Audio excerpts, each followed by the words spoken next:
Assalamualaikum warahmatullahi wabarakatuh. Baik, di sini saya akan mempresentasikan hasil kerja kelompok kami proyek ke mata kuliah Internet Opting yang diampu oleh dosen Bapak Iwayan Agus Arimbawa STMN PhD, di mana judul proyek kami yaitu Smart Farm, yaitu sistem monitoring kelembapan tanah dan penyiraman otomatis.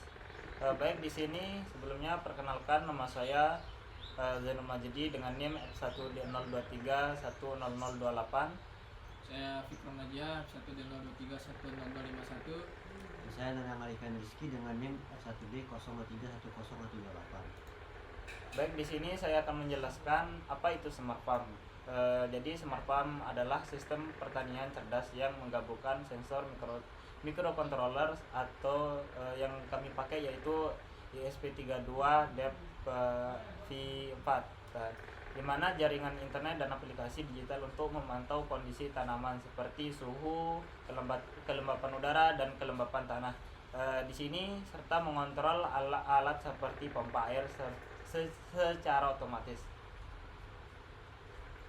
Kemudian di sini saya akan menjelaskan tentang tujuan, hasil dan metode daripada proyek yang sudah kami buat. Pertama itu ada tujuan. Nah, di sini singkatnya tujuannya itu untuk meningkatkan efisiensi penggunaan air, kemudian untuk mengurangi tenaga kerja manual. Kemudian yang ketiga ada memantau kondisi tanaman secara real time, di mana nantinya itu real time-nya berbasis website. Kemudian yang keempat adalah meningkatkan hasil panen dan kualitas produksi. Nah, untuk hasilnya sendiri yang kami inginkan adalah sistem berhasil membaca data kelembapan tanah dan suhu secara real time. Kemudian pompa air itu aktif secara otomatis ketika kelembapan tanah rendah. Kemudian pengguna dapat memantau dan mengontrol sistem dari jarak jauh melalui website, dan sistem meningkatkan efisiensi penyiraman dan mengurangi keterlibatan manual. Kemudian untuk metode akan dijelaskan oleh saya. Dan untuk metode kami menggunakan ESP32 DevKit versi 4 sebagai pusat kontrol. Lalu menghubungkan sensor soil moisture dan DST11 ke ESP32 untuk membaca kelembapan tanah dan suhu dan kelembapan udara, dan menggunakan relay untuk mengontrol pompa air.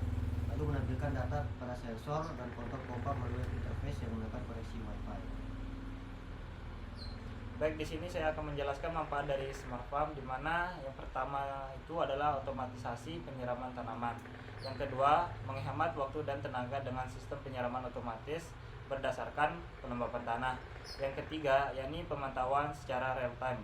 Yang keempat, kondisi lingkungan seperti suhu, kelembapan udara dan tanah dapat dipantau langsung melalui website atau aplikasi.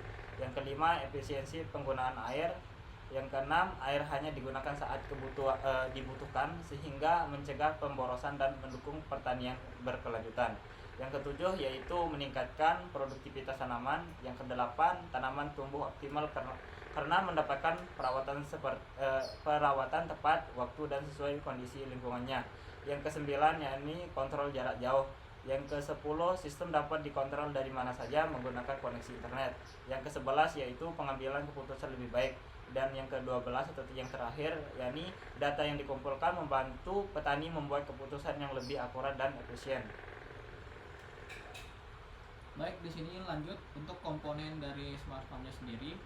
Kami memakai ESP32 DevKit V4 yang menjadi microcontroller utama untuk mengatur sistem dengan terhubung ke Wi-Fi dan untuk kontrol serta monitoringnya. Kemudian ada breadboard. Di sini digunakan sebagai tempat menyusun rangkaian elektronik untuk sebagai alternatif tanpa menyoldernya. Kemudian ada relay, yaitu saklar elektronik yang menghubungkan ESP32 dengan pompa air.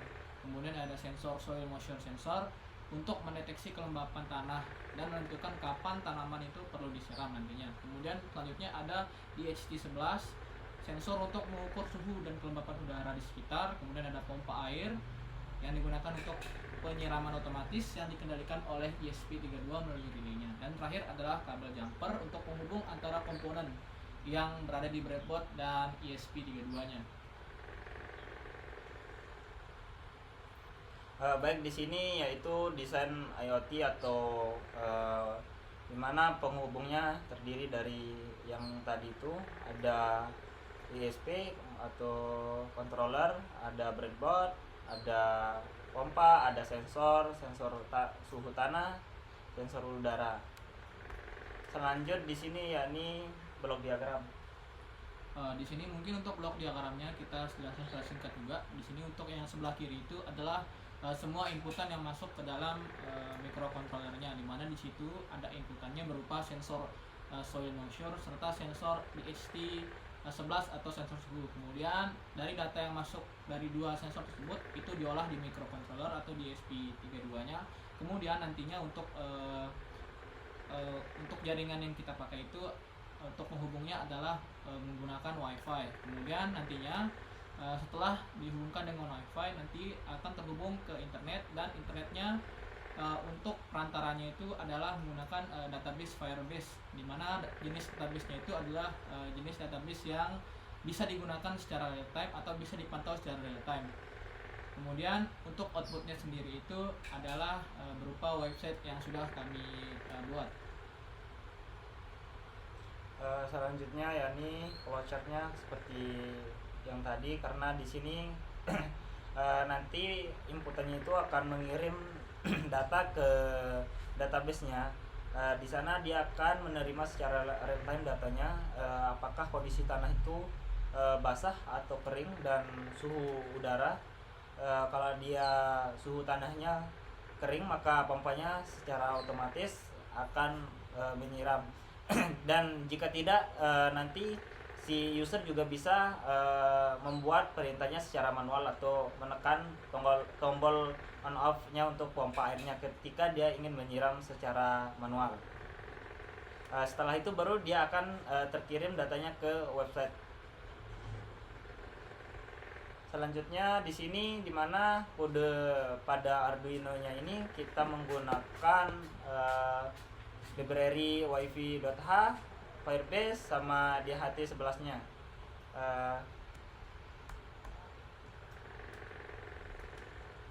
Dimana kita definisikan kita menggunakan wifi Poco F3, dimana di sini juga disertakan passwordnya, dan di sini kita juga menampilkan APK-nya dan database URL.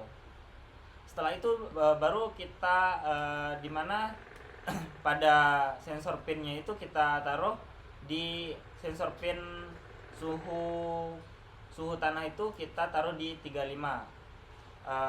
A0 nya kita taruh di 35, dan sedangkan relay in itu kita taruh di pin 26.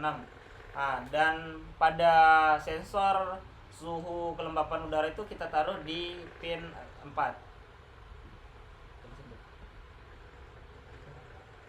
Oke, mungkin langsung secara singkat untuk dari fungsi setupnya. Jadinya nanti di sini dia akan ngolah sensor inputan dari pin modenya itu dari sensor pin sama relay pin.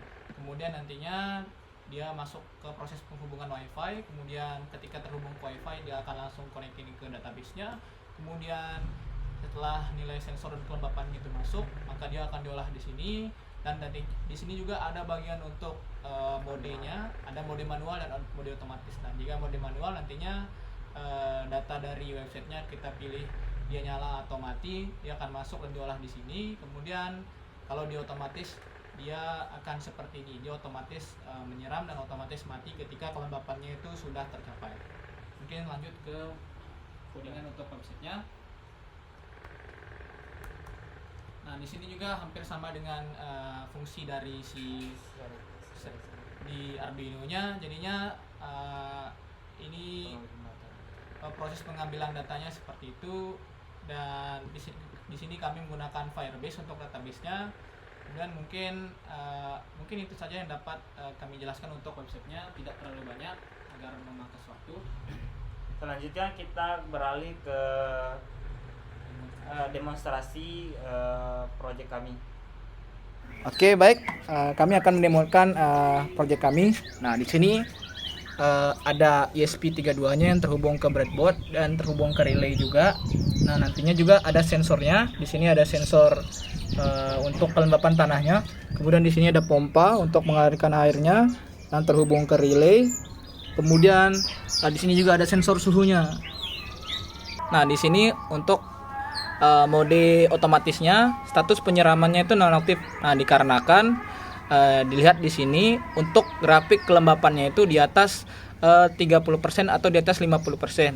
Nah, di sini juga kondisinya tanahnya itu basah, makanya pompanya itu tidak menyala.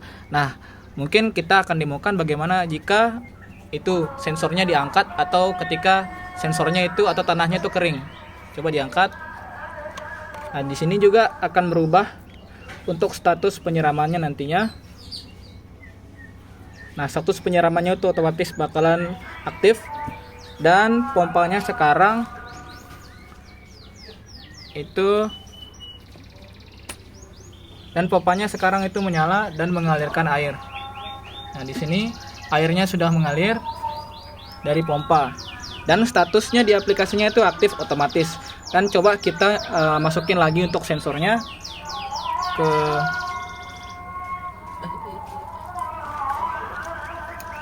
Nah, dan pompanya itu akan otomatis mati di di sininya, dan di aplikasinya juga bakalan status penyiramannya itu nonaktif. Nah, kita coba untuk mode manual sekarang. Nah, untuk mode manual ini tergantung dari si usernya. Dia mau nyalakan atau matikan pompanya. Kalau untuk misalnya menyalakan penyiraman, dia tidak akan peduli entah itu sensornya lembab atau tidak, pompanya akan menyala. Bentar, ada delay 5 detik. Nah, pompanya akan menyala dan statusnya di sini akan berubah.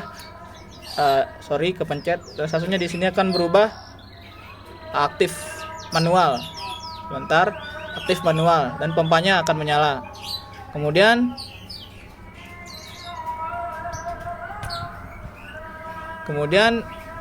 jika kita matikan di sini manual, maka pompanya bakal mati. Dan pompanya sudah mati. Dan sekali lagi untuk mungkin demoin untuk otomatisnya. Di sini harusnya pompanya akan menyala, pompanya akan mati karena sensornya lembab. Dan jika di sini kelihatan juga, dan jika sensornya diangkat atau kering, maka di sini akan status penyiramannya aktif otomatis. Dan pompanya akan otomatis menyala. Mungkin itu saja untuk demonstrasinya. Dan di sini ada riwayat kelembapannya sama itu grafik dari kelembapannya. Nah, di sini ada riwayatnya, riwayat suhu sama riwayat kontrol pompanya. Ya, mungkin itu saja untuk demonstrasinya. Terima kasih banyak. Assalamualaikum warahmatullahi wabarakatuh.